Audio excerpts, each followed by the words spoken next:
ഒരു പ്രധാനപ്പെട്ട അറിയിപ്പ്. ഇന്ത്യയിലെ എയർപോർട്ടുകളിൽ നിന്ന് പുറത്തേക്ക് യാത്ര ചെയ്യുന്നവരെല്ലാം മനസ്സിലാക്കിയിരിക്കേണ്ട കാര്യമാണ്.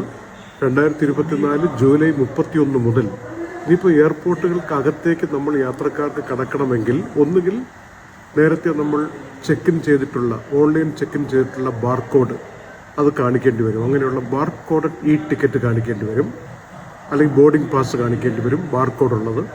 അതല്ലെങ്കിൽ നമ്മൾ ഓൺലൈൻ ചെക്ക് ഇൻ ചെയ്തു എന്നുള്ളതിൻ്റെ രേഖ കാണിക്കേണ്ടി വരും.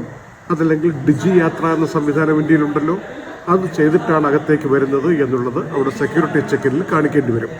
എന്തുകൊണ്ടാണ് ഇങ്ങനെയെന്ന് വെച്ചാൽ, ഒരുപാട് ആളുകൾ ഞങ്ങൾ യാത്രക്കാരാണെന്ന് പറഞ്ഞ് ഏതെങ്കിലും ഡമ്മി ടിക്കറ്റും പാസ്പോർട്ടും ഒക്കെ ആയിട്ട് അകത്തേക്ക് കയറുന്ന ഒരു ശീലമുണ്ട്. അത് അവസാനിപ്പിക്കാൻ വേണ്ടി ചെയ്യുന്ന കാര്യമാണ്. അതുകൊണ്ട് ജൂലൈ 31 മുതൽ ഇത് കർശനമാക്കിയിരിക്കുന്നു എന്ന വിവരമാണ് വിവിധ വിമാന കമ്പനികളും എയർപോർട്ട് അതോറിറ്റികളുമൊക്കെ അറിയിച്ചുകൊണ്ടിരിക്കുന്നത്. യാത്രക്കാർ പ്രത്യേകം ശ്രദ്ധിക്കണം.